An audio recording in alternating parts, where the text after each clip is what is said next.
시청자 여러분 안녕하십니까? VOA 뉴스투데이 시작합니다.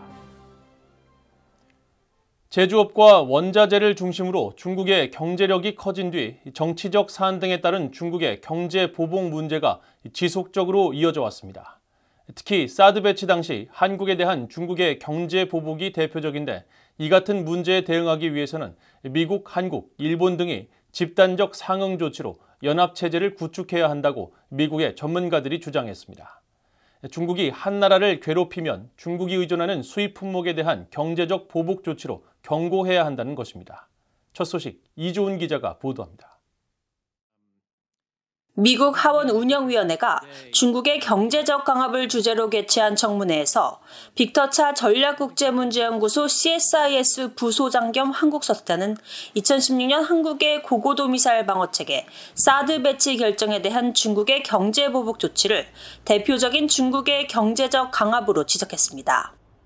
그러면서 이 같은 중국의 경제적 강압에 대응하기 위해선 미국, 한국, 일본 등이 연합체제를 구축할 것을 제안했습니다. 중국 역시 미국과 한국, 일본 등에서 주요 제품을 수입하기 때문에 이를 활용해 경고해야 한다는 겁니다. These countries can band together and practice economic deterrence by promising collective retaliation in the trade space on these high dependence goods should China act against any member of the collective. 차 석자는요, 무역 다각화와 공급망 문제 해결 등으로 중국의 경제적 강압에 대응하려는 바이든 행정부의 노력을 긍정적으로 평가했습니다.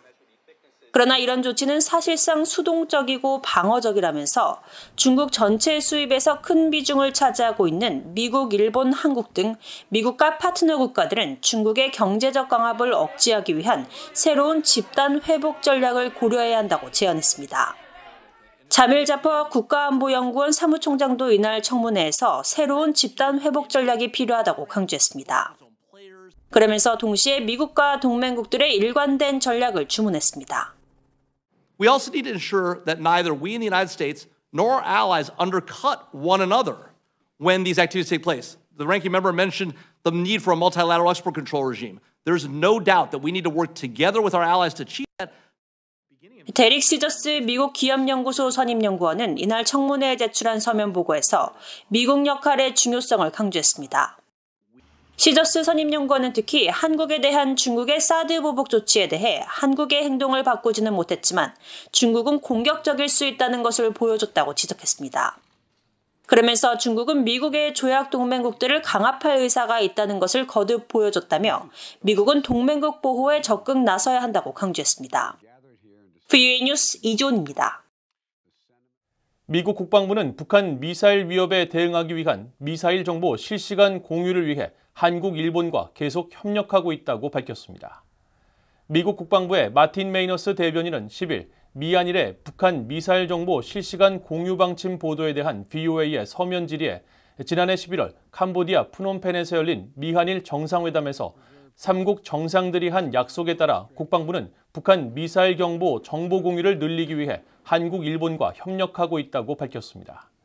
이어 미한일 3자 협력은 북한의 핵과 미사일 프로그램 위협 등 글로벌 도전 과제를 해결하는 데 매우 중요하다면서 이 같은 노력은 영내 평화와 안보를 유지하고 규칙에 기반한 국제 질서를 유지하는 데 도움이 되도록 3국 군 사이에 더 큰 상호 운용성과 준비 태세를 구축하고 있다고 강조했습니다.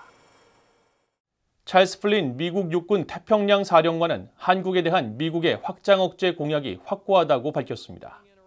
플린 사령관은 하와이 호놀룰루에서 16일부터 개최되는 아시아 태평양 지상군 심포지엄에 앞서 열린 10일 기자회견에서 한국인들이 미국의 확장 억제를 신뢰해도 되느냐는 질문에 이같이 밝히고 전략적 억지력에 대해 많은 언급을 않겠다면서 미국과 한국 간 동맹은 철통 같고 한국은 우리에게 의지할 수 있다고 말했습니다. 플린 사령관은 또 북한 미사일에 대한 미한일 정보 공유 계획과 향후 구축된 공유 체제가 어떤 변화를 가져올 것으로 보느냐는 질문에는 주한 미8군과 제2보병사단은 시작부터 연합사단과 연합야전군, 연합사령부였으며 인도태평양 내에서 정보 공유와 연합지휘소, 일상적인 공동운영이 성숙한 국가가 있다면 그것은 한국이라고 밝혀 미한일 3국 간 정보 공유는 주한미군 기지에서 이뤄질 수 있을 것이라는 점을 시사했습니다. 대륙간 탄도미사일 ICBM 요격에 특화된 미국 해군 7함대 소속 이지스 구축함 존 핀함이 지난달 24일부터 27일까지 한국 해군과 함께 서해상에서 해상 대특수부대 작전 훈련을 진행했다고 미국 인도태평양 사령부가 밝혔습니다.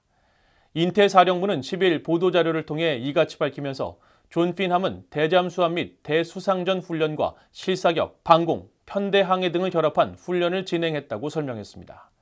존 핀함은 배수량 9,200톤의 알레이버크급 유도미사일 구축함으로 ICBM 대륙간 탄도미사일 격추 등에 특화된 것으로 알려져 있으며 신형 SM-3 요격 미사일과 함대공 미사일 등 다양한 탄도탄 요격 무기 체계를 갖추고 있어 한반도 전개 시 북한 미사일 대응 등 억지력 향상에 기여할 것이라는 평가를 받아왔습니다.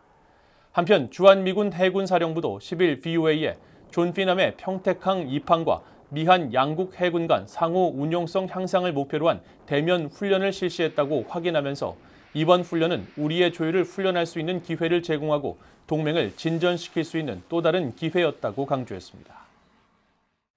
대북제재 위반 혐의로 미국 연방수사국 FBI가 행방을 쫓고 있는 용의자가 최근 10명으로 크게 늘었습니다. 북한과 관련한 미국 법무부 차원의 조치가 급증하고 있는 것입니다. 함지아 기자가 보도합니다. 미국 연방수사국 FBI 홈페이지에 공개된 지명수배 전단입니다. 지난 수년간 북한의 담배 판매를 촉진한 혐의를 받고 있는 북한 은행원 심연섭과 중국인 칭거밍, 한린린을 지명수배한 것입니다.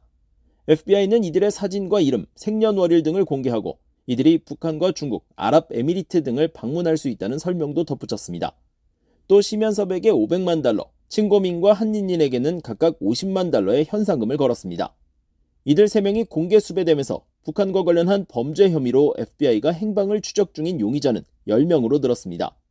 특히 최근 몇 년간 대북제재 위반자에 대한 미국 법무부의 기소가 급증하면서 FBI가 관련 인물을 공개 수배하는 경우도 크게 늘고 있는 것입니다.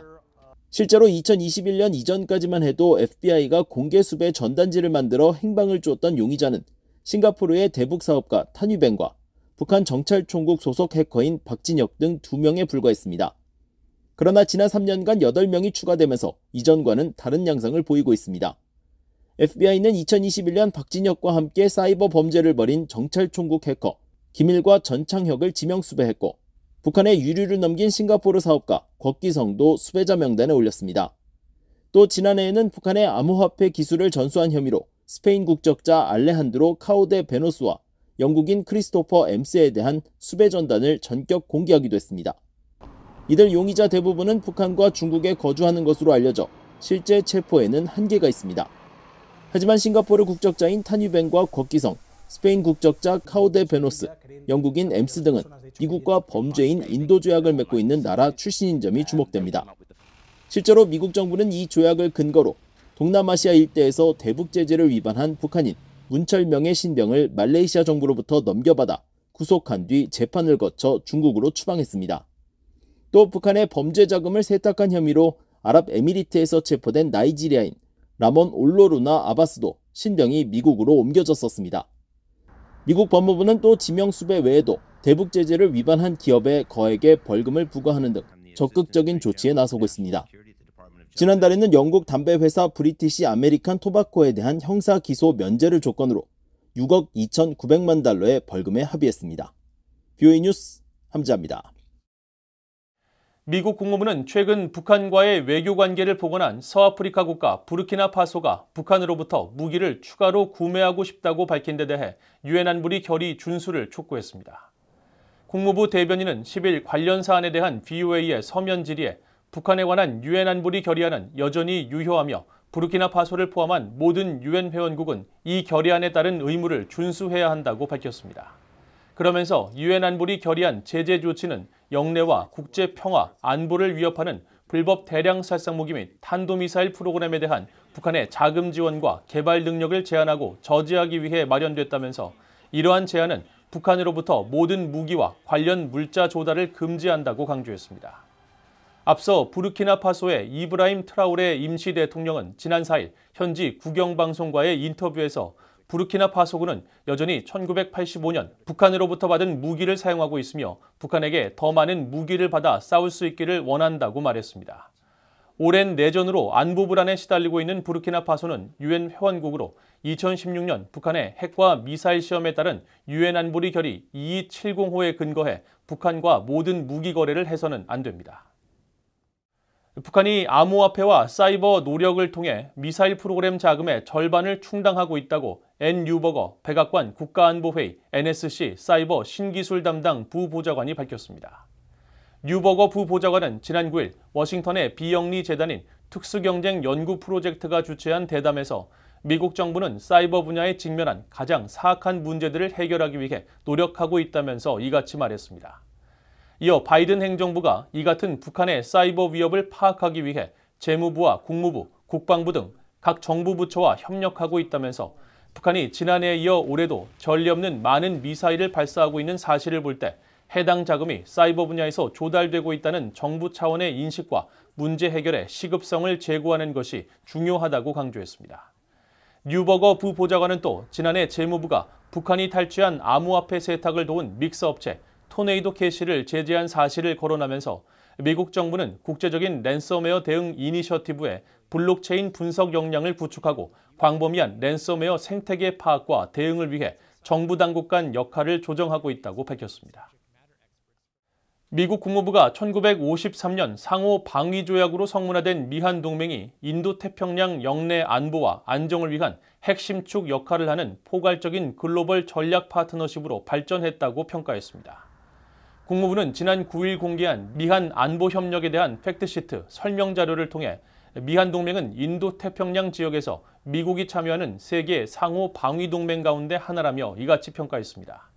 또 미국은 한국이 궁극적으로 연합 방위군을 주도하고 영내 안보 파트너로서의 역할을 강화할 수 있도록 한국의 방위 현대화 노력을 지원한다며 미국은 대외 군사 판매에서 한국과 300억 달러 이상의 정부 간 거래 사례를 갖고 있다고 설명했습니다. 국무부는 이어 한국은 미국의 세계 평화작전 구상에 협력하면서 미국의 인도태평양 사령부와 함께 지역훈련과 평화유지 훈련에도 참가하고 있고 병력 600여 명을 배치해 유엔 평화유지 활동에도 중요한 기여를 하고 있다고 밝혔습니다. 이상으로 VOA 뉴스투데이를 모두 마칩니다. 시청해주신 여러분 고맙습니다.